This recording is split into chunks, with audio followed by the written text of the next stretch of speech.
Je vais maintenant passer la parole à Rim, donc Rim Jaber, directrice innovation chez Axioma. Peux-tu nous en dire plus sur ton métier, sur la responsabilité aujourd'hui de l'innovation au sein d'Axioma et surtout les sujets que tu traites?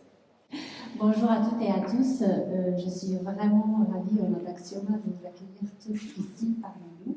Beaucoup de visages qu'on s'est déjà rencontrés. Il y en a d'autres où c'est la première fois qu'on se rencontre et je suis ravie de voir tout le monde au sein de notre unité de production.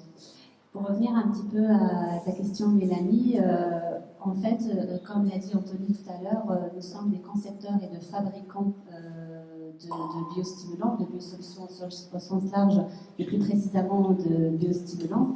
Du coup, notre enjeu en tant qu'équipe innovation, c'est toujours innover, créer des nouveaux produits.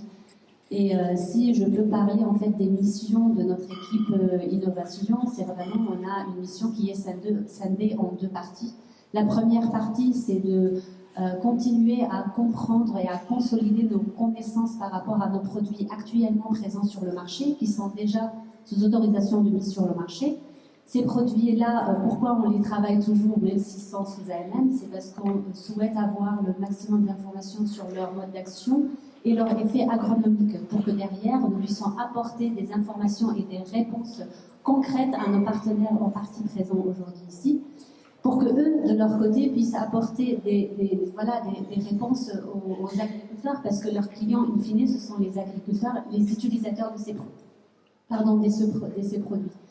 Et dans ce cadre-là, dans cette partie de notre travail, nous avons l'exemple concret de cette mission, c'est le projet Fortivine, dont Anthony a fait une mission. C'est le lauréat du concours INNOV 2019 qui est opéré par l'ADEME.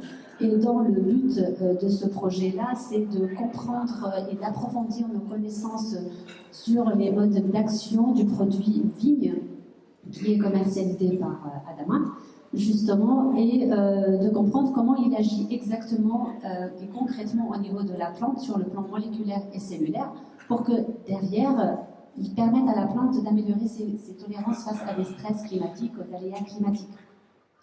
Dans ce cadre-là, on est en partenariat avec des laboratoires de renom type l'INRAE, type Akinao, mais aussi on a avec nous comme partenaire, par exemple, des pôles de compétitivité, Agri-Sud-Ouest Innovation et Innova.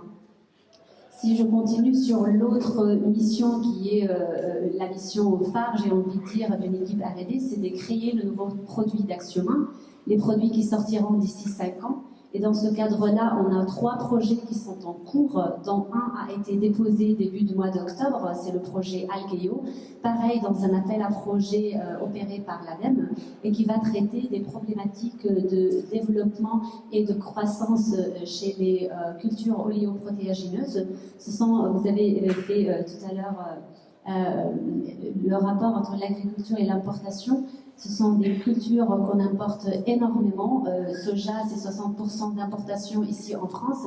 Et pour pallier à toutes ces problématiques d'importation, nous souhaitons vraiment travailler sur des cultures et d'améliorer ces cultures-là sur le territoire français pour limiter les importations et notre indépendance à d'autres pays. Et par rapport à ce projet-là, il y en a d'autres qui vont traiter des problématiques chez des cultures céréalières et chez des cultures maraîchères également. Du coup, on est en continuelle innovation et création de nouveaux produits. Ça, c'est quelque chose qu'on nous tient beaucoup. Et si on peut faire juste une image comme ça, ce que vous voyez aujourd'hui, c'est l'outil de production, c'est la partie émergée de l'iceberg. Et notre travail, c'est la partie immergée, justement. Très bien, merci beaucoup et bravo à toutes les équipes.